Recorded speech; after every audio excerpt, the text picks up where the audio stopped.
And we're live. So, James Johnson, you are episode number 002 on JC Syndicated Podcast. Welcome. Thank you for having me. Absolutely. We both have our standard issue ball caps on. Yeah. I don't think these days law enforcement or former soft guys can do a podcast without a ball cap on. Yeah, that's right. It's a kit. Hey man, I'm gonna read your bio real quick for the audience, and then after that we can just jump into it. So James Johnson, a dedicated former law enforcement officer, began his career after being inspired by a ride-along with the Rockwall County Sheriff's Office at the age of 18. Despite challenges growing up in Northeast Texas, he pursued his dream of becoming a Texas law enforcement officer, driven by resilience and the values instilled by his single mother. After self-funding his police academy training in 2012, JJ launched his career with the Giddings Police Department before joining the Bastrop County Sheriff's Office. There he excelled as a SWAT entry operator and later served as president of the Employee Association. His accomplishments continued at the Williamson County Sheriff's Office, his dream agency, where he worked as deputy SWAT team member and later a training division's leader. JJ's career highlights includes certifications in SWAT tactics, firearms, emergency vehicle operations, and crash reconstruction, as well as leadership roles in peer support and employee associations. His extensive training and commitment to excellence reflect his passion for public service and professional development. Now retired from law enforcement, JJ considers his achievements, especially as a father, among the greatest milestones of his life. JJ, welcome. Thank you. Thanks for having me. Absolutely. So for everybody out there, I've known JJ for several years now and wanted him to get him on the podcast. And number one, because he has an amazing story, as do many, but he has a very unique story. And so we're going to get into this. And so I think the best way to do that would just be to start at the beginning. Let's go linear. And we touched on a little bit of it in the bio, but why don't you guide us through your story, JJ?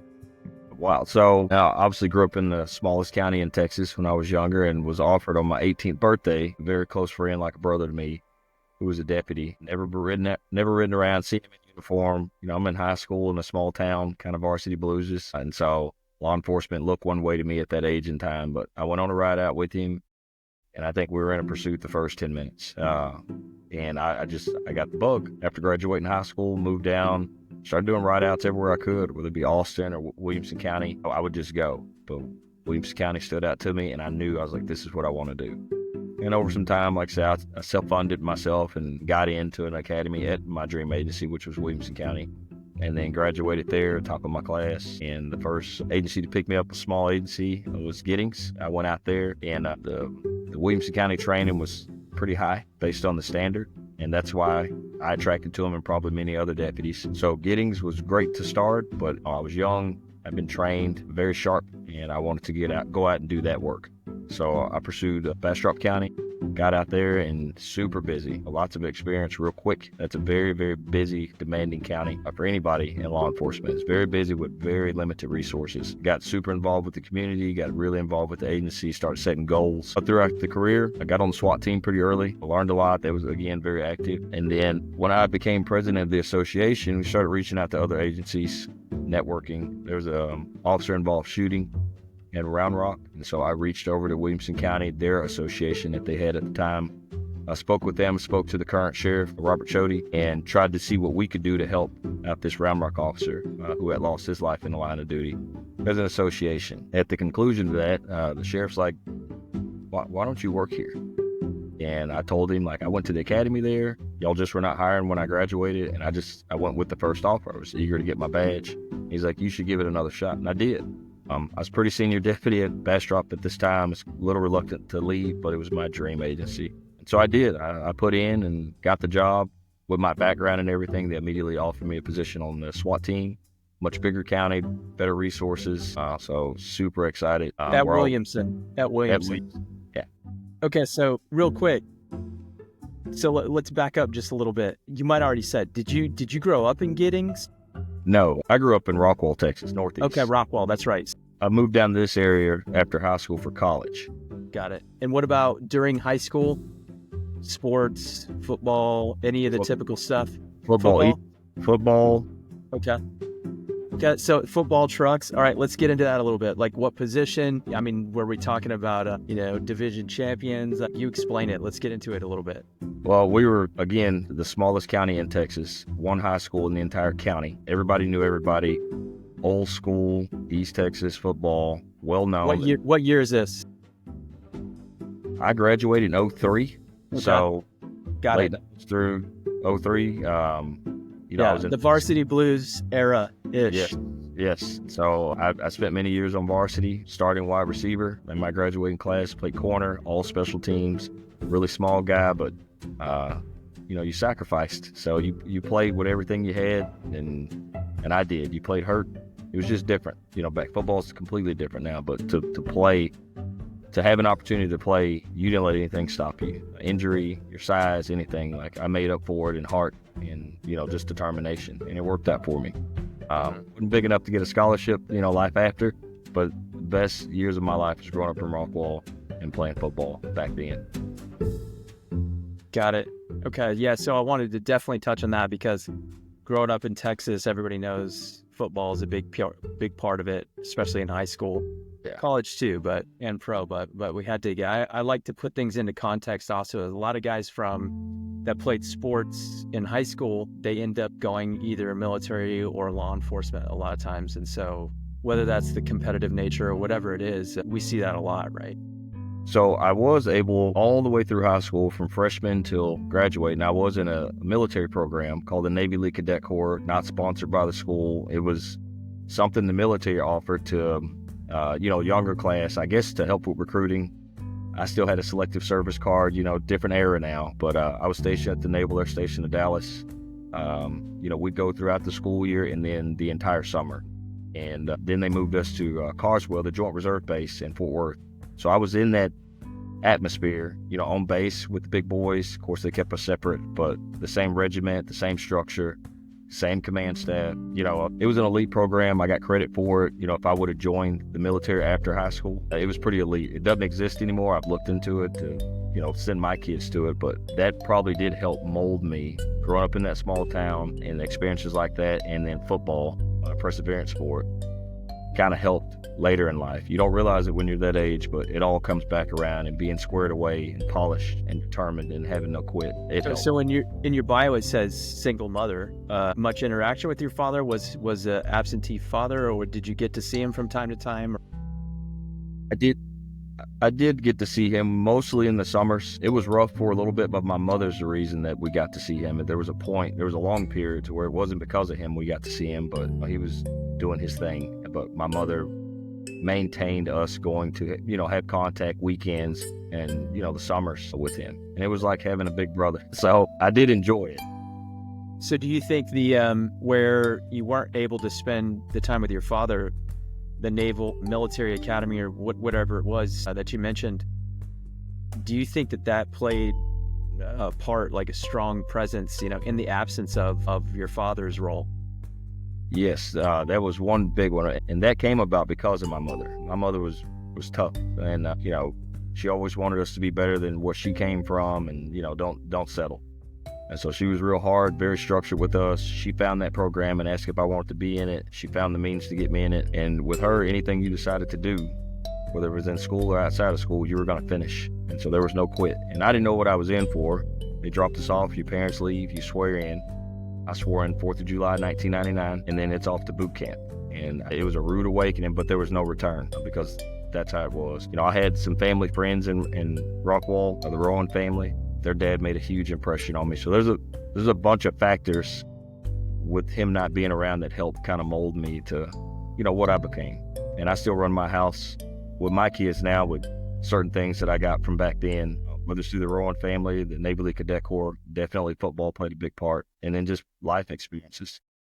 Yeah, I think that's important because, you and I both know, we know how important the role of the father is in the home. And so I think it's great that you had an opportunity to plug into those extracurricular activities that kind of filled those voids, because that's got to be difficult. But so let's jump back to Williamson, and let's talk about your first day But let's talk about like when you show up, you transfer. Tell us about your first day when you get there. What's that like? So I think, when they called me for the interview, just ecstatic. I thought it would never happen. Again, the timing never worked out. And I went to the academy there. And so for years, it was always my dream. I always modeled myself off of the training I got from them, and anything that I can incorporate, like at Bastrop County, that Williamson County was doing, whether it be a policy, equipment, anything. Like I always watched how they were growing and progressing in the profession. So when they called me for the interview, I thought it was huge. I go to the interview, and I did not expect the oral board to go the way that it did. They're really straight-faced, no emotions. You don't know if you always leave those feeling like you didn't do well. But I got the job offer that day, and to put the cherry on top, I was such a, I always wanted to be the tip of the spear in the profession, and I was SWAT at Bastrop, a senior SWAT operator there. They offered me that position at my interview. Not only did I get the job, but they said, hey, we also want you immediately on the SWAT team. I walked into there thinking, if I get this, I have to start all the way over. I'm a president over here. I'm a senior deputy. I'm involved in the community. I'm on 2 specialized units. I got to give all of that up and just be a beat cop. And I was okay with that. And so absolutely blown away, dream come true, excited, ready to go, ready to hit the ground running. And it's always been a dream of mine to be there. Even before the police academy, I was looking through some recommendation letters from a judge, a former judge in Williamson County, well before I followed through. And it was in that letter, like the year that he was with me doing construction on their chambers, he always talked about being a deputy at Williamson County. This was years before. And a lot of my recommendation letters that I put in my packet mimic that. So I guess it was kind of bleeding out of me all of those years. Everybody around me knew what I wanted to do. So just super ecstatic. It was that mama I made it moment for me. What year are we talking about right now? 2018. Okay. 2018. Yeah, got it. And so you're on the SWAT team. How many guys are we talking about when we talk about the SWAT team for Williamson County? Williamson County SWAT team, the cadre I was with, there was 27 of us on that team. It was a big team compared to where I came from Bastrop County. There was probably 8 or 9 of us from Bastrop. So it was a good-sized team. That is a good-sized team. Yeah, it's almost getting near platoon Yes. About halfway through. Okay, so out of the 27, when you get in, was it an easy transfer, whatever you want to call it, or did you have to earn your right? Like once you were there, even though you'd been law enforcement, what does that look like? I mean, I know what it looks like in the military, in regiment. I don't know what it looks like for law enforcement. So explain that a little bit.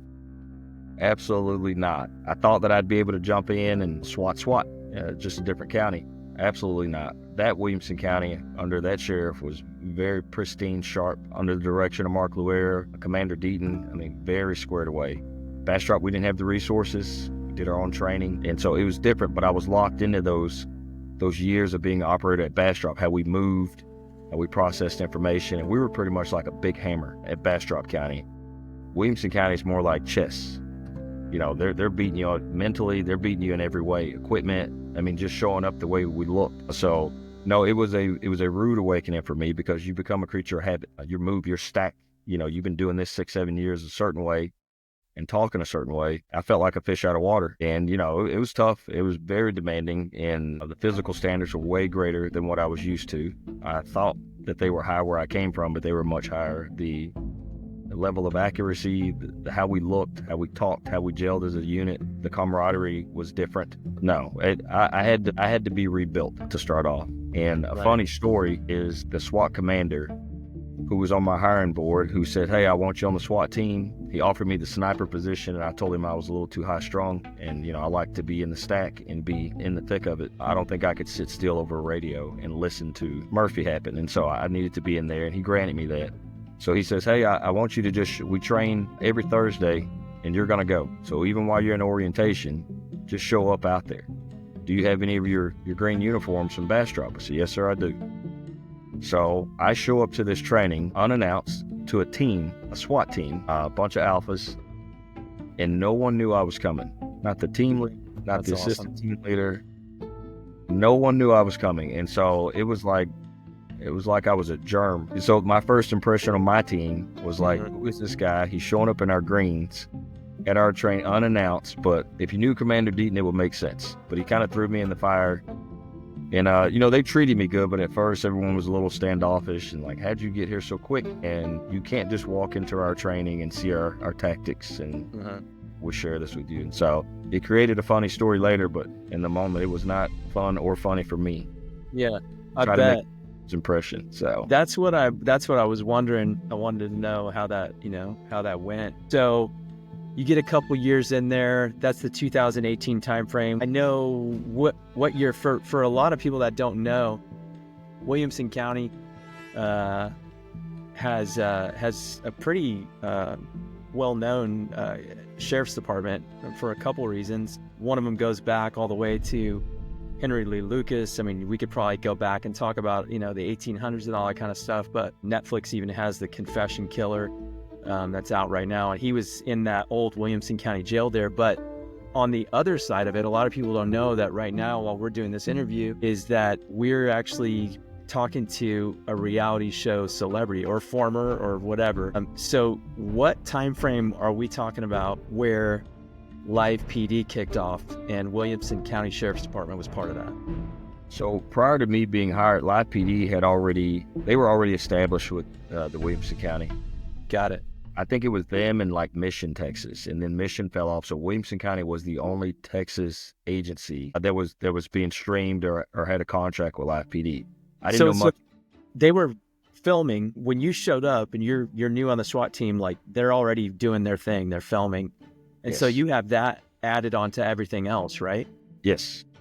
And so, on the live nights on Friday nights, they're out on the streets, and part of being a new hire in law enforcement, no matter how many years you have to go through a field training period. And so, I'm with another deputy and really getting acclimated with the Wilco way, how Wilco does business and the terrain and the streets and the geographics. And so, they're out there, and if an officer calls for backup and they're already on that scene with that officer and you're the closest, you go. And so it kind of caught me by surprise. Even though I knew they were there, you kind of get focused on what you're doing. But I remember the first time I was there and we were dealing with an unruly person, and I was assisting, I believe, a lieutenant. And he's like, I need you to do the standardized field sobriety test. And I've done them many a times, but not with cameras in my face, the whole world watched. Lights. And I remember that feeling. And a few incidents like that happened while I was going through the process of just field training, what the state requires. And I'd end up on their scene, and they happened to be in the district I was assigned with, another deputy or a few deputies, and I would go assist. And then the sheriff called me in one day, and I thought I was in trouble. And he said, hey, you've been seen on TV, and we're getting Live PD is getting a lot of, it was, tweets and, just requesting you. They like the way you talk. And so no one here has to do it. It's not a mandate. But what do you think about them riding with you, while you do your job? And if you say no, there's no consequence. If you say yes, great. But it's up to you. We don't force it on anybody. And I was like, y'all do it. You know what I thought of is my children, my mother. People think I just drove around and wrote tickets all day. And people think cops, that's what they think. You write tickets and just arrest people. I'm like, my kids can actually get to see what I do. My mother, who's 3.5 hours away, my family can actually see what I do live in real time and see what stress and decisions need to be made in a split second and all that. And so that was like, I'll try it. I wasn't too keen on it initially, but that was my selling factor, was my children being able to see it. And it started off, and I mean, I loved it. I thought it was great. You ride along with someone that long, it's no different than being on a team with them. So you end up getting really close with the producers and the film, because they're in the car with you the whole time. But the flip side of that is you feel like you have to protect them, and you never know when Murphy's going to show his face. And so it was a double edge, but I thought it was a great experience. I thought it was good for the community. It was definitely good for recruiting people from across the country. People moved here to come work at Williamson County because of what they saw and how Williamson County handled business.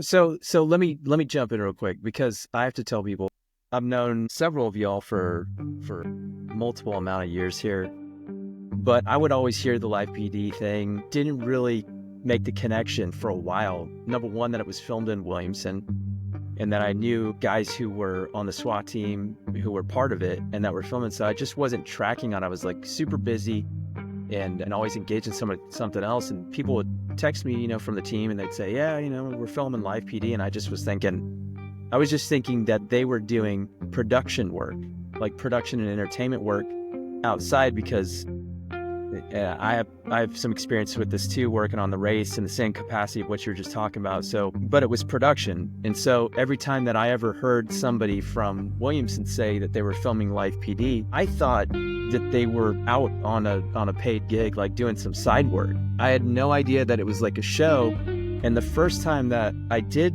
realize that it was a show and that it was live, and I looked it up, was when you had some fans, and I was with you. You had some fans approach me and ask if they could take a picture with you.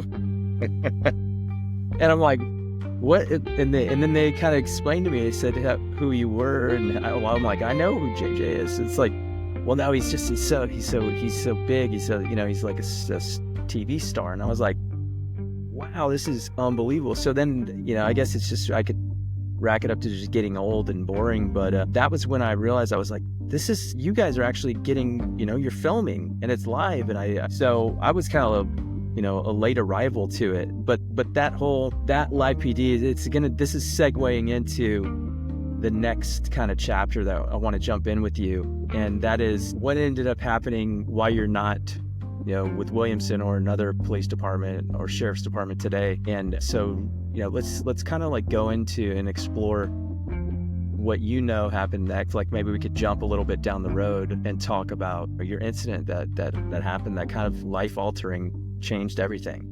Yeah, so, your schedule's your schedule, live PD or not. Live PD would come right during the week, and they would call those non-live nights. So very casual. They just film you, and what they use that, if they choose to use the footage, which is completely out of our control. The agency, myself, we never had access to it other than what the public saw. But they would use it during spring breaks when they would shut down their show and take off just for fillers, so that the show would still look live to the public. It would just say recorded. So I'm on duty P to 6A, and my PD's there doing a midweek ride along. And so I'm out doing my job, taking my calls and making traffic stops. And in my district, and there's a car with a traffic infraction where he's driving with his high beams on, and we're sitting at a light facing each other. I was a big traffic cop. I was on the traffic unit at Bastrop County forever. I loved it.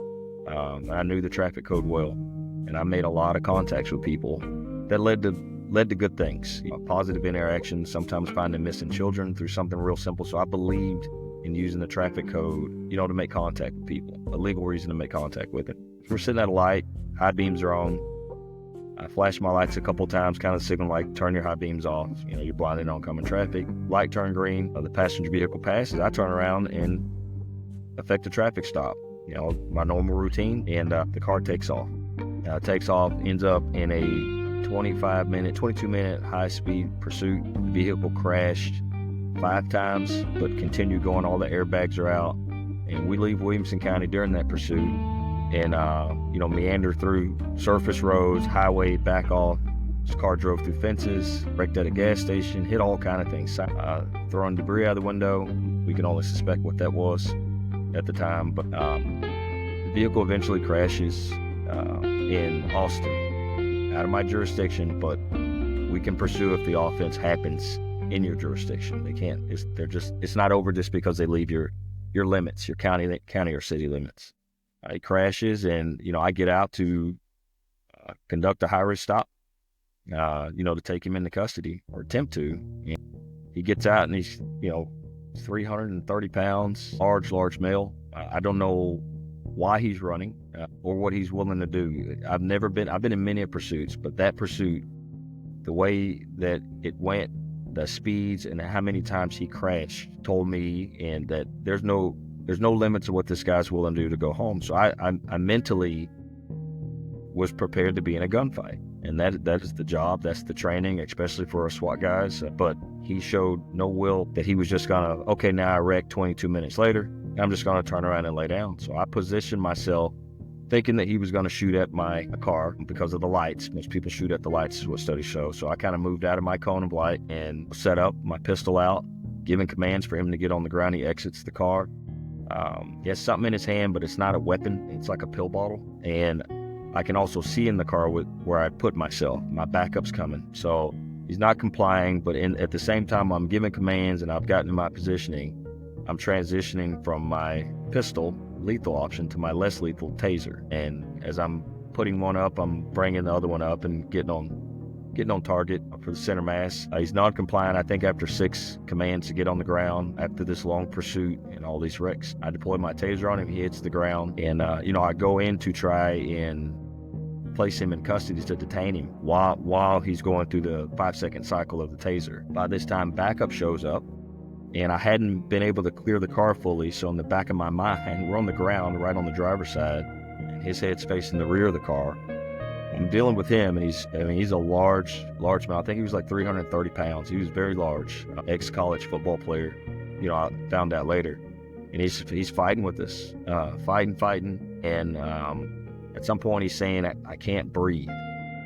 But at this point in time, the totality of the circumstances, like, I'm not risking, anything. I got to get him under control first, and backup arrives, APD arrives, and we're all struggling. There's 3 of us trying to get his hands behind his back. There's no kicking in the face or kneeling on his neck. He's just a large male. It's very hard to get him detained and under control. So we eventually get him under control and it took 3 sets of handcuffs to cuff this individual. And my first priority once we had him handcuffed was to clear that car. So I think I instructed the APD officer, clear the car, because I don't know who else or what else is in the car. Couldn't see it under pursuit because all the airbags were out after all the crashes that he went through. And then I noticed that he was unresponsive. And so started checking. I've had people, play possum with us before, and could not find a pulse. And it is a large human. So I'm taking my gloves off. We're all checking. Couldn't find anything. I get on the radio and say, hey, get EMS started this way. And I believe I had already called them because I had deployed my taser, and that was our policy at Williamson County, even though we're in Austin. And so we get the cuffs off of him, position him away from the car, away from the curb a little bit, and start life-saving tactics, CPR. We all took turns. There's 3 of us just continually doing chest compressions, timing them, stopping, checking for a pulse, and continuing until the medics got there. And then eventually the medics arrived, and we were relieved of that function. Now, at this time, Williamson County command staff, patrol lieutenants, sergeants who were trying to catch up to the pursuit are there. APD is there pretty heavy at this point. It's in their city, and we're separated, and I'm still in the moment, and I'm frustrated, and I'm upset because this wasn't the intent.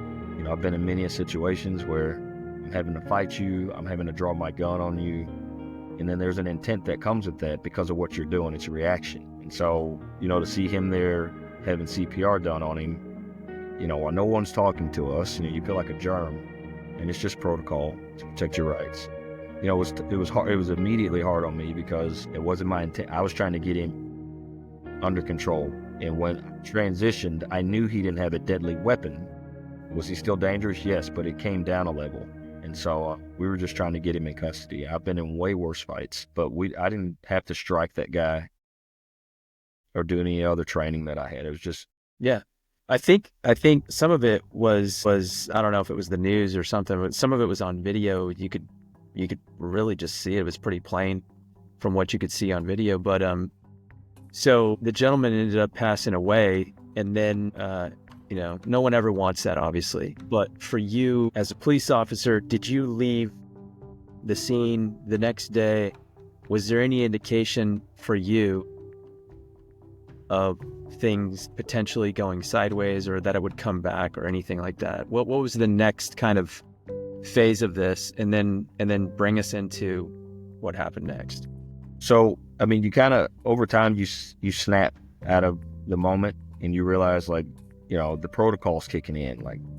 Collect their tasers, don't talk to them. You got all these people, and then you have other people, other officers there, and no one will speak to you, and you kind of feel like, but I kind of settled in and was like, okay, they got to they're going to have to treat this some kind of way, an investigation to, determine that nothing was done wrong. And I knew that, and the moment I didn't, it took a little bit. Austin operates way different than Williamson County. And so once they showed up and started, demanding that we do certain things that just was not typical for us, our sheriff had made scene, and he kind of was a buffer, like, we're not doing that. It may be your policies, but this is Williamson County's deputies. We'll work with you, but you're not going to start questioning them here on the scene. Like, this has been a horrific incident, and I don't want my deputies vilified, period. There's a process, and we're going to stick to it, but I'm not letting you do your Austin policies on my deputies.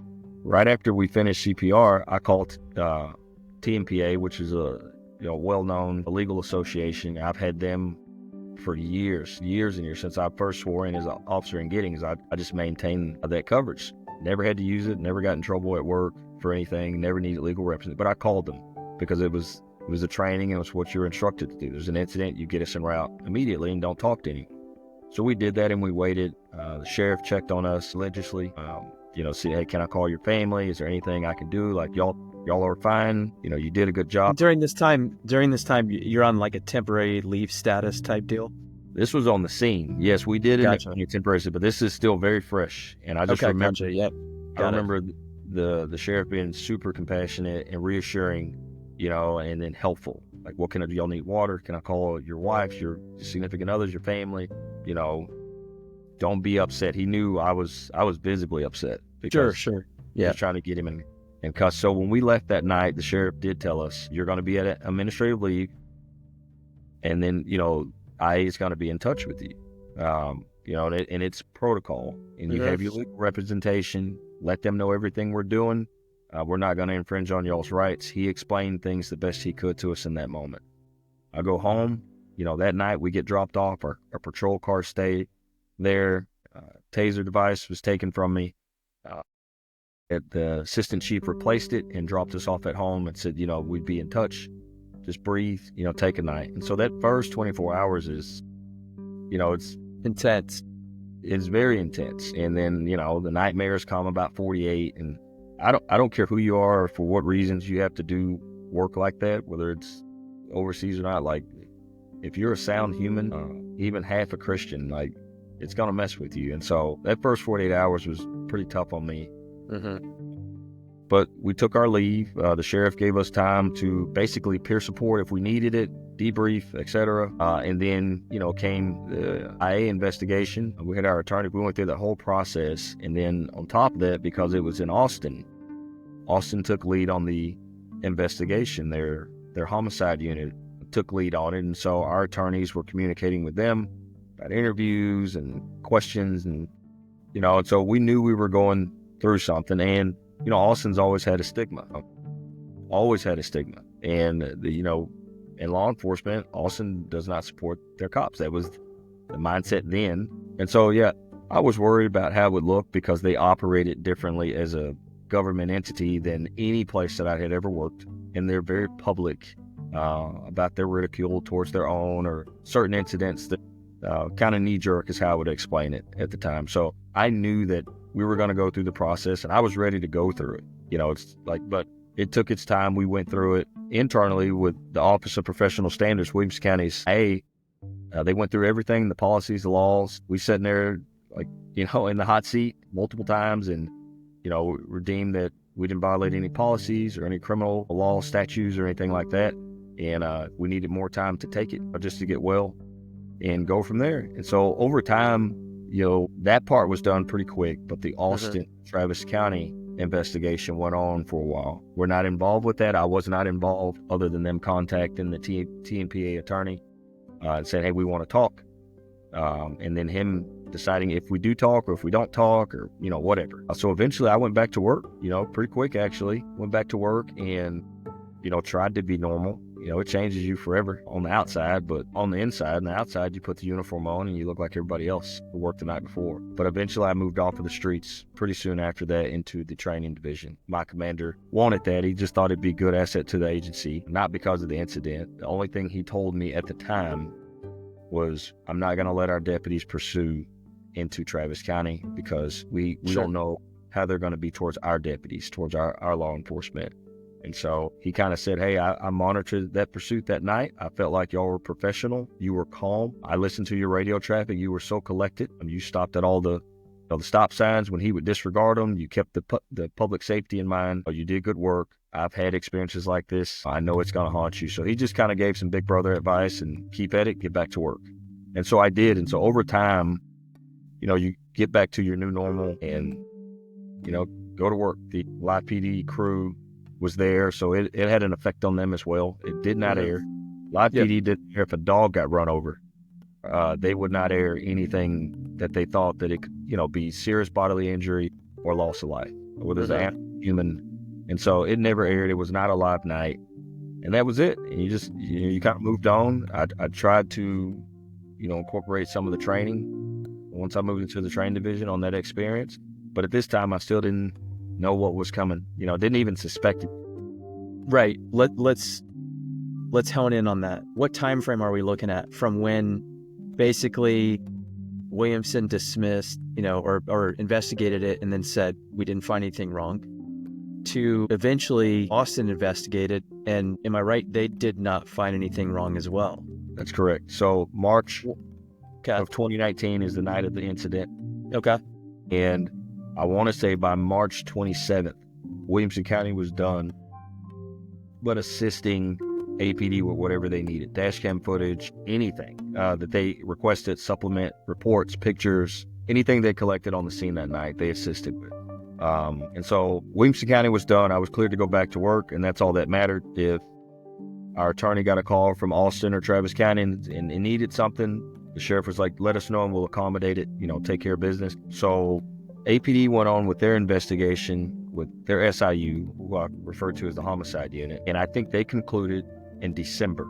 Okay. So that's December of 2019. Six. I mean, we're talking what, 6, 7, 8 months here? Yes. Where you had Williamson, then you went through APD, and then they concluded and they said, we didn't find anything wrong either. That's correct. So they wrote up everything and took it to the Travis County District Attorney's Office, poured out all the findings, all of the evidence, and this was before the autopsy came out. But they came to their disposition of the investigation and said, there's nothing here. It's an unfortunate incident, but these guys did nothing wrong. They didn't violate any criminal laws at all in performing their duty. And at that time, that's probably a huge, unfortunate that the individual passed away, obviously, but yes, for yourself, that's probably a huge sigh of relief. Yes. And, it wasn't an easy feeling, but I knew in my heart that we didn't do anything malicious or over the top. Right, so right. I'm not going to say I lost sleep over it. And another reason is I was back to work. Williamson County was real diligent. Yeah, you're busy. Right. And so, I was occupied and, had, personal things that would come up, on personal time, like say dreams or whatever, or wonder about this individual's kids because I was a father, like certain things. But I never thought that there was a possibility that, we'd end up in some form of trouble. And I didn't care how you looked at it, from what lens, perspective, civilian, law enforcement, what angle. I never thought that we'd go through what we eventually did go through. So okay, right now, when did you get the news for that? So we know the timeline. We know Williamson, we got APD. You're doing normal, duty as a training officer with Williamson sheriffs. It's kind of, somewhat, you not sleeping as well as maybe you once did, but somewhat back to normal. And then when do you get the news? June 2020. So APD wraps up in December. Yes. 6 months later, you find out. What do you find out? So I think I had a mission that early June. We had a SWAT call out and we went and did work and went home. And I think it was a weekend and the sheriff calls me. And so what'd I do wrong? The sheriff calls me and I thought he, maybe had questions or critiques about the mission. But he's like, hey, I just want to let you know that I think it was KView with Tony Polhetsky had reached out to the Williamson County and requested information, open records on the case that I was involved with, the pursuit, that ended up with a deceased person. And during that time also, George Floyd had flared up. It's like 17 months later. And so we're also helping Austin with their protest in downtown Austin. We're assisting APD along with, DPS traffic. Everyone's coming to Austin because all the protests are going on. We're already in that realm of going to Austin every night and helping them, with munitions or whatever they need, just being an assistant agency because their city's pretty much burning down downtown because of the George Floyd incident. It never crossed my mind that these were relatable, this could spark something. So I think that first weekend after the protest started, I think it was June 8th, Sheriff Chody told me that, hey, they're poking around, they're going to run a story. I just wanted to let you know. I was like, okay, thanks for letting me know. I didn't think anything of it. There was no detail similar to what we knew about George Floyd at the time and that incident and mine. So I never thought anything would come of it. I never thought that the media could twist or, do little bullet point sound bites to inflame it. I just thought people would see it for what it was in its totality. Unfortunate, but just. And so June 8th, they run this story here in Austin, local news media, and all they talk about was not the pursuit, not that the crashes. It's a traffic stop. Black or brown male said he couldn't breathe, and it went national. It went CNN. It was everywhere. And with the outrage of George Floyd the media coupled those two together. And this is a heated political season nationally at this time. And so I was absolutely caught off guard. My phone's blowing up. My family's calling me. People are calling me. I'm working protests downtown already, because I'm back. I've been normal for 17 months at this point, 15 to 17 months. And George Floyd, I believe, happened 15 or 17 months after my incident. It was a big, big gap. And so, yeah, it just took off like wildfire. And so in that time, the attorney that was assigned to us through the legal representation we had, he texts me and says, you got to find a new lawyer. So all of this is going on, and I'm sitting in my empty home looking at how I'm being portrayed on the news, and that this was a race-baited situation, and this happened because this man was black or brown, and I'm caught off guard. I'm a black male, I have biracial kids, and you can't see in a car doing 130 at 2 a.m. in the morning. And so I just couldn't believe anybody would buy it.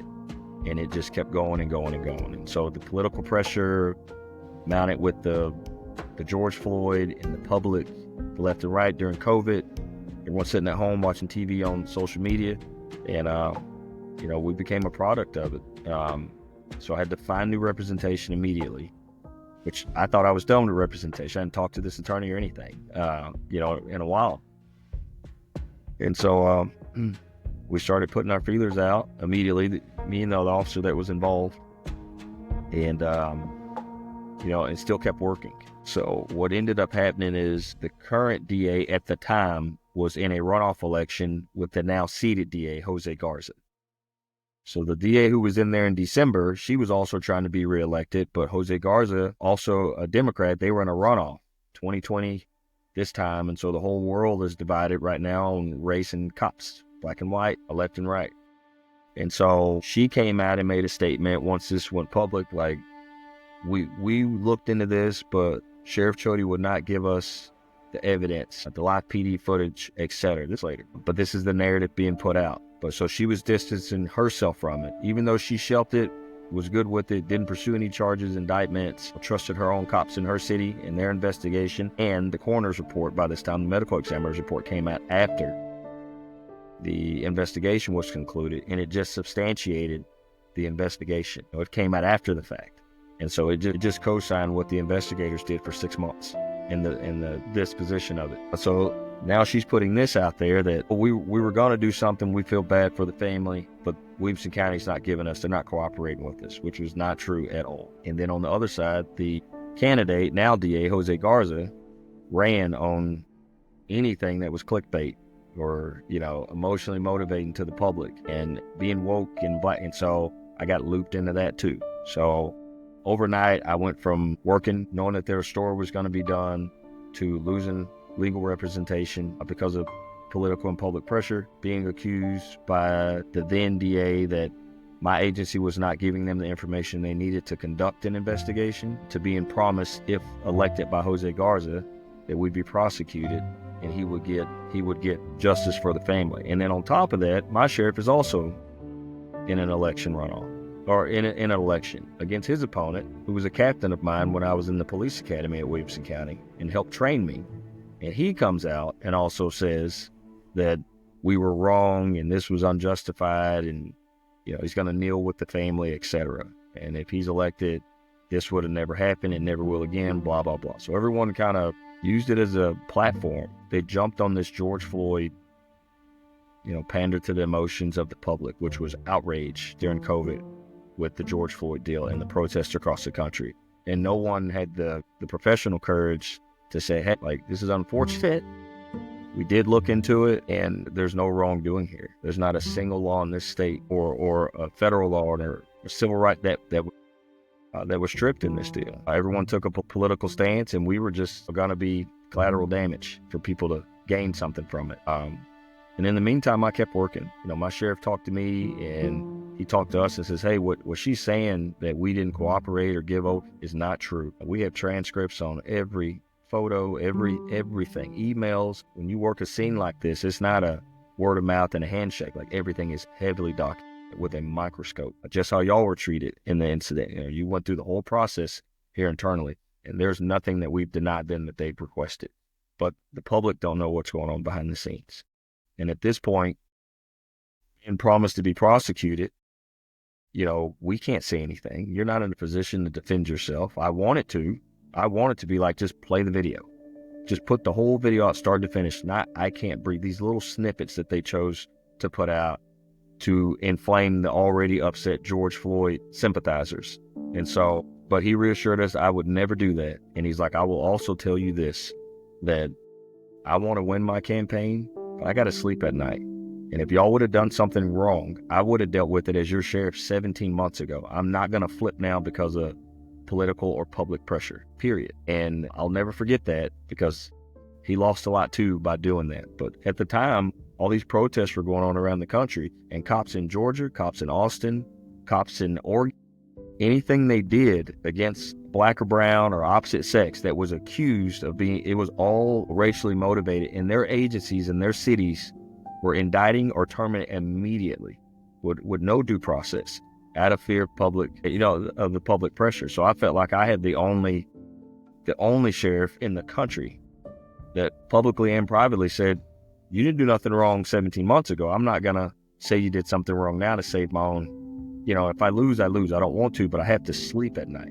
I'm a man. I'm a Christian. I'm not going to buckle to political pressure. And that's something that I will appreciate to the day I die, because there's a lot of cops that did not have that. What about, let me ask you this. After 2020, the elections take place. Garza's elected in Travis County. He said that he would prosecute you before, when he was running. Is that right? Yes, he promised me and any other cop that was named in Austin. There were other incidents during the protest that happened, but he was going to prosecute. How long into 2020 before you were indicted? March. Okay. So March, and that was 2020, right? 21. March 2021. Yes. I remember when it came out. I remember reading it and being pretty shocked about it. But I don't want to minimize it. I don't want to skip over things. At the same time, it's such an unbelievable kind of long process. So it's March 2021. I know it's just been a few months since your trial, right? Yes. So when you were indicted, we're talking about 3 years of just you being indicted. What were you indicted for, by the way? What were the charges? A manslaughter, second-degree felony. Okay, which carries what? What were you staring down? 20 years. Potentially 20 years in state prison? Prison, yes. Yeah. Okay. What did that feel like? And you're a father. You have a family. What did that feel like? To be on national television as a good guy for so long, all over the country, but especially here in my home county where I work at, where I raise kids, I coach ball, I volunteer, counsel, other public servants.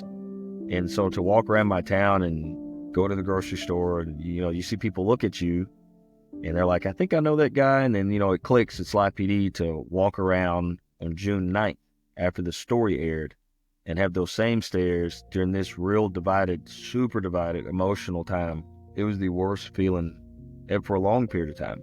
And, I was threatened to be prosecuted for almost just as long as it took for me to Yeah, exactly. It's almost get to doubled trial. up. So the promise of it was during the entire campaign.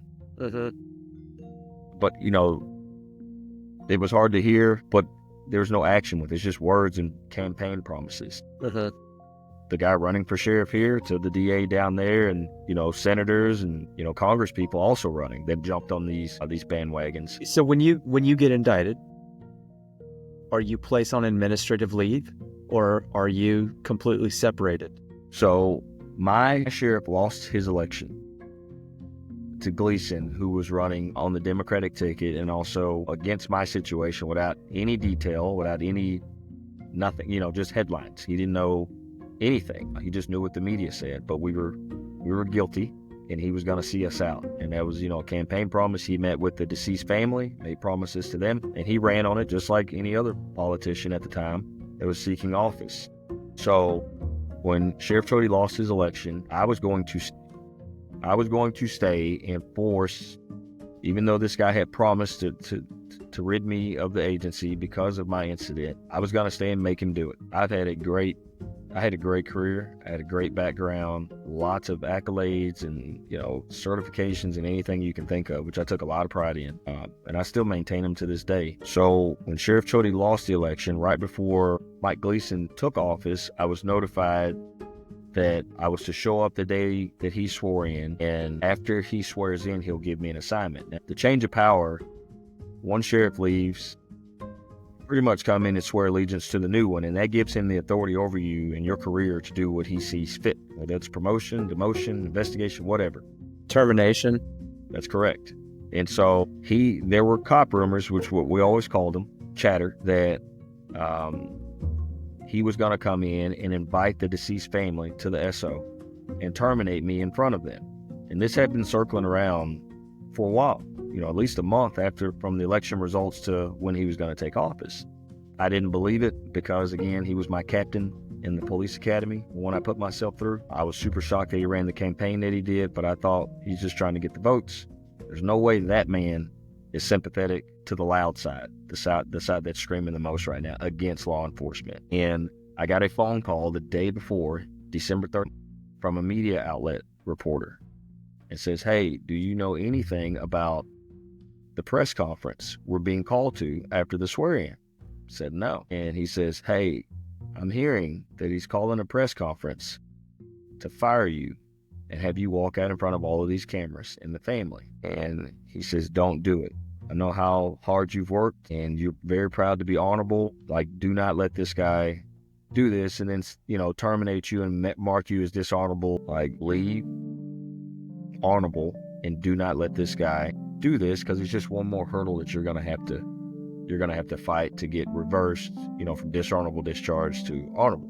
It's not worth it. Do not let him humiliate you publicly. You've already been threatened enough publicly, and this is before the indictment.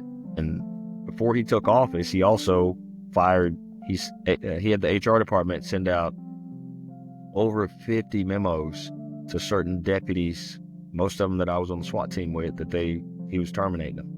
And they just needed to leave before he got in. And then he was keeping me and another SWAT operator on to swear in, and then he would tell us where we were going to be assigned at all. And so after talking to my attorneys and listening to the reporter that kind of, confirmed the rumors that I had been hearing, I packed my stuff and left December 31st, which was Chody's last day as the sheriff. And so I retired under him with the honorable discharge. And there was a few guys in my position that, didn't know where they were going. A lot of them he had fired before he got there, or told them, you're not going to have a position once I take office, so exit now. And a few that he didn't, like, we'll tell you after you swear in under my control, I'll let you know what's going to happen. Every one of those guys were either put under an investigation, demoted, not just demoted, moved from being a detective into being a jailer in the jail. Huge pay cut. I mean, you just couldn't survive. Huge pay cut, a lot of things. And then he terminated a lot of them with a dishonorable discharge. But years later, everyone, they had to fight it and go to court and end up winning and getting it back. But it's still, one more thing that I was going to do, but I'm glad in hindsight that I didn't. Like, I just didn't need the extra grief. And so I left before he could terminate me or humiliate me. So moving into, let's get into this, the actual court hearing process. And you touched on a little bit of, the interactions that you'd had with people that you'd see in the store, friends, family. I lost treat friends. You different? Yeah, that's what I was going to say. I definitely lost friends. I lost friends that I was in the trenches with. Why do you think that is? Let me ask you a question. Why do you think, what was the dividing factor? I mean, was it because, do you think it's just being stigmatized? It's kind of like, a cutting off of negative association. I think it's in the law enforcement realm. It wasn't race. It wasn't minorities versus cops. It was the new sheriff don't like you. I want to get along. I want to keep my job. Got it. Under Gleason, so I have to rid myself of you. Even though, so yeah, more like peer driven and more herd mentality of like being accepted. That's correct. Versus like loyalty to the individual. That's correct. And it shocked me, some of the people, because some of these people were my SWAT teammates. I've seen the worst of life with. We're like unbreakable bond that you thought. And so a few of them that made it, they had to switch sides the minute the election results came out. It was pretty quick. Family, it's the media. What people don't do these days. I was raised under trust but verify everything, and it's not. It's like I read it here, I saw it on Facebook, or especially these days. It's trial by media, and that's exactly what we went through. From June 8th, pre-indictment, it was. This was another black man targeted by, and they never would say that I was black, ever. And if you just play my voice on TV, most people can't tell, and so they did a good job of fueling the fire and getting clicks and ratings and all of that stuff. And I mean, this same reporter won awards on promoting this case.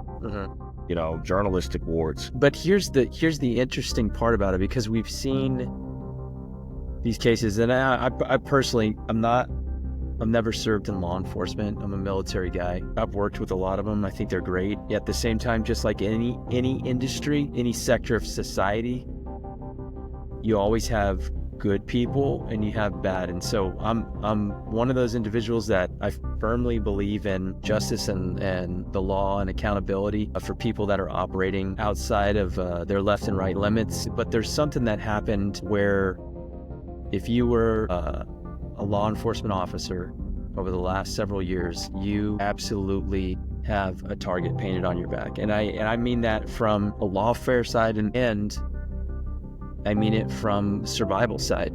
So there's obviously, I think that the intensity increased in terms of the threat level, and then also on the legal side. So what I'm really getting at here is that, and this is the most amazing part of everything, is where your trial ended up, because it had to have been absolute hell going through it for you and your family.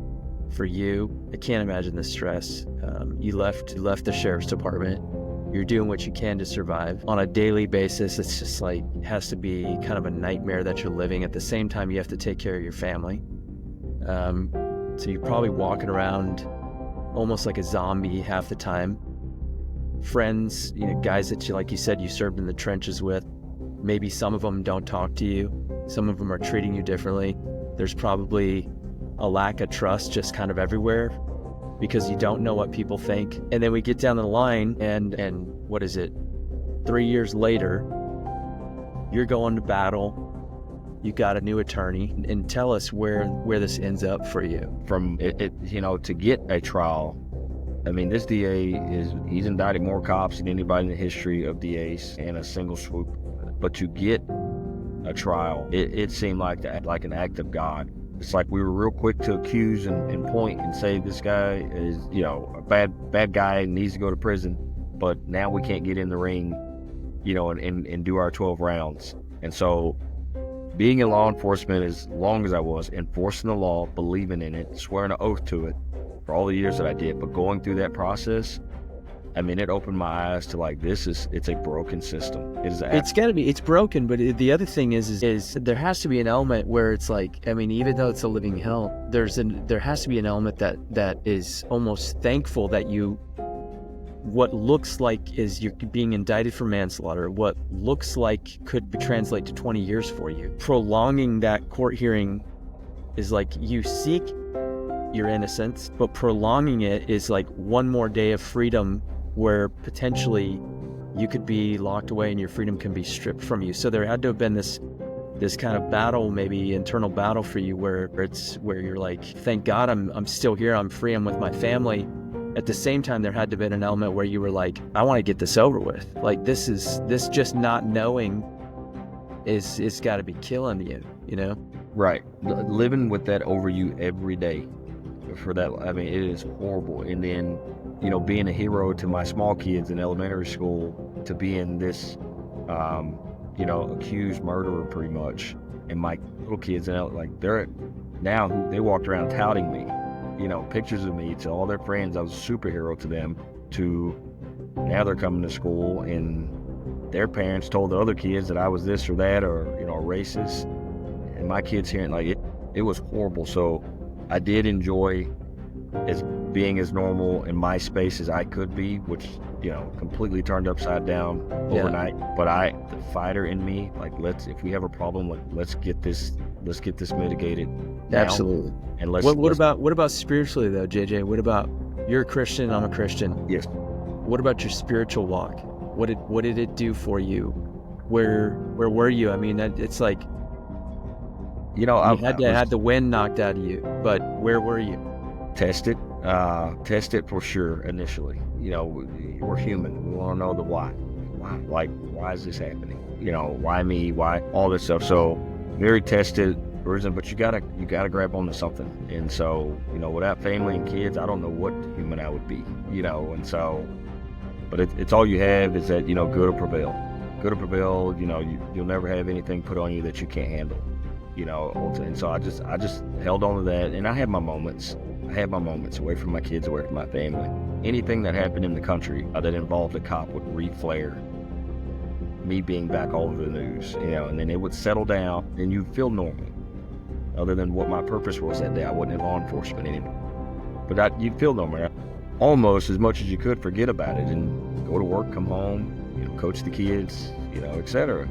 Did you lean heavy on, like, what did did you do a lot of Bible reading in that day? Yes, a lot of praying? Like, I would go to a church in Georgetown. My kids pretty much helped me find it, and I loved it. And after all the negative media, I was almost scared to go and be mistreated, because it was happening. I was being surprised by people that I never thought, you know, would treat me different because of a accusation or something posted in the newspaper on TV, but it was happening. And so my biggest fear was going into the church. And so I tried watching it at home. You established that during the COVID time, but I just kind of had to do things on my own. And so I kind of chickened out on going, because I couldn't deal with it that well, and I didn't want any more surprises. So you just kind of hermit, and you go where you're safe, go where your kids are safe, where they can forget and focus. And me going into church changed drastically, because I didn't know. And we had a big presence at this church. We was county deputies, period. Like, we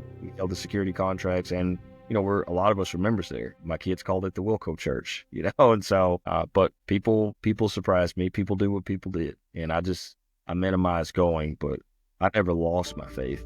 I question a lot of it, you know, at times, but without that, I had nothing. Yeah, I know. I saw you during this time, and I saw you before, I saw you during, and I see you after. So take us to, because I said, man, we could talk for hours on this. I'm not at the Sean Ryan 3-hour, the Joe Rogan 3-hour mark yet. So take us to the end of this trial, like the end of this hell, the reign of hell on your family, your financial situation.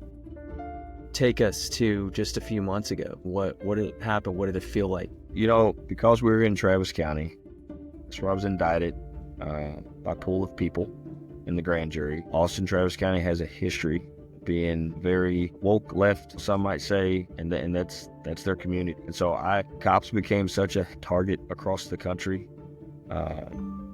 That worried me, but I also felt the way I did the night I found out that that store was going to be ran.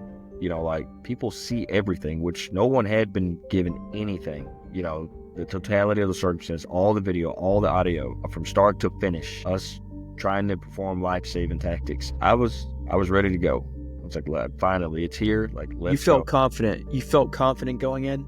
Absolutely. I did. Okay. I did. Now, I'm not going to say that I was naive. I mean, I knew where I was and why I was there. I didn't know why I was there, but I knew that I was there because I had been indicted, for this charge, and I could not go home at the end of one of these days, when it concluded. And when I left here, and for day one, I was like, I don't know if this is the last weekend I just spent with my kids, or if this is the last hug I'm getting.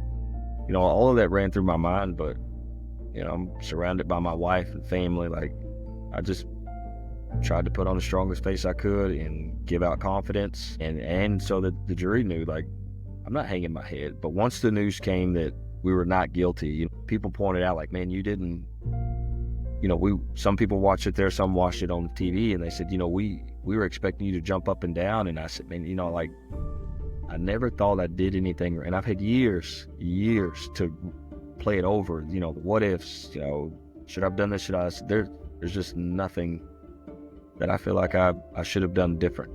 And so to get the news that it was not guilty, it was a relief, but it wasn't a moment to celebrate, because I feel like you celebrate when you got away with something. And that wasn't my situation. That verdict just told me what I always knew.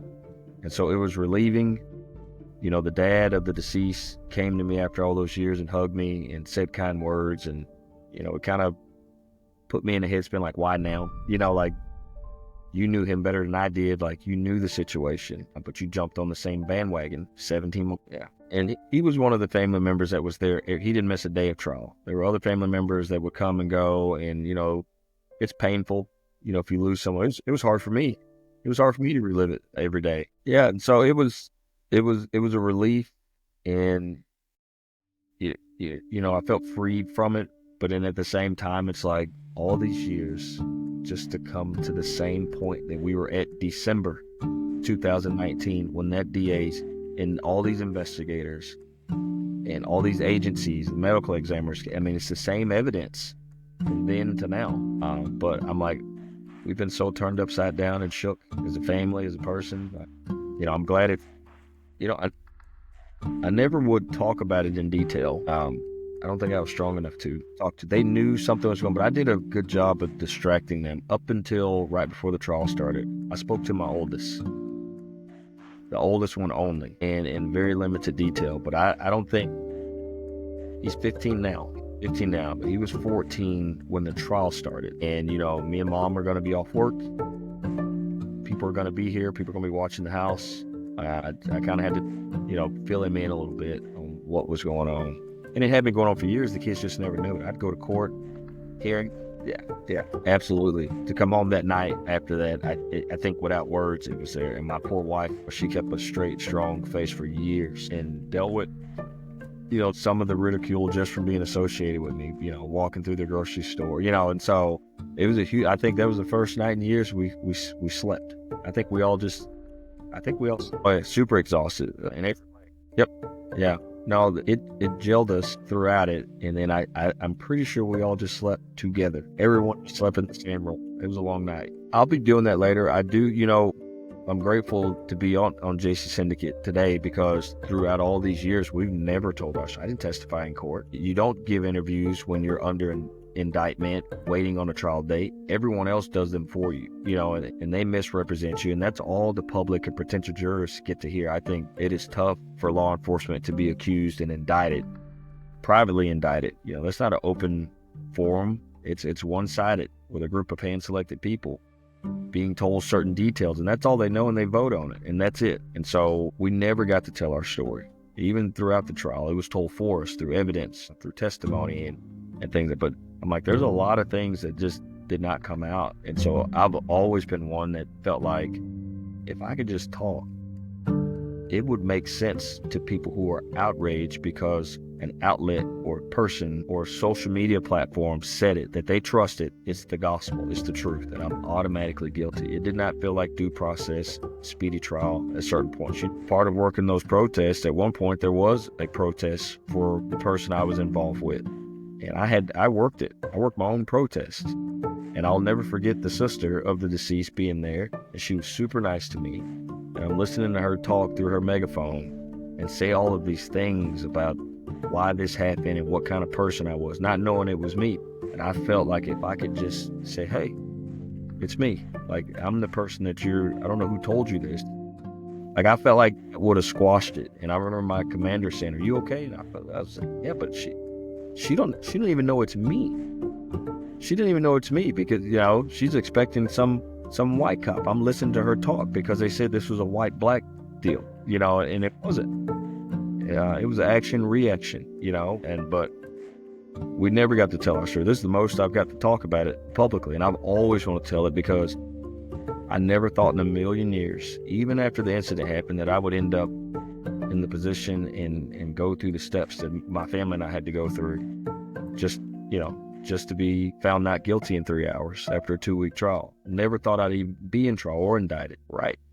And I don't want anyone to go through this. I mean, we're a little guy. We were used as political for people, and that was it. And I told someone in the media once, I said, I feel bad for the family, because they were told that their loved one was done wrong and that they were going to get justice. And so for the same amount of time that we were strung along waiting on a trial date and accused, they actually thought, that their loved one did no wrong. He was just targeted for no reason at all, just because of his skin color. And then they have to go sit in the courtroom and see and hear audio of the deceased, of their loved one, that they had no idea. They were given false promises to get a vote.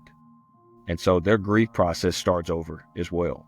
And so it's up Ian Irvin and Doug O'Connell, public servants. I mean, they probably have 20 law enforcement cases right now, stemming from the same 2020 era that they're slowly trickling to court right now. And I know a lot of those guys indicted by the same DA. It's horrible. A lot of those guys are my friends, we relate. We know what we're going through, families do, because we've lived it. And some are still waiting their day in court. There was an officer found guilty recently, a friend of mine, indicted by Jose Garza. And today he was convicted of his charge and sentenced today. And so, you want to help. I made it through it, and I just feel like, maybe the purpose is to help, to get the story out, to make people aware. Like, when I got into the business, you might not come home, and you had to make peace with that before you went to the academy. But now it's more than that. You might come home.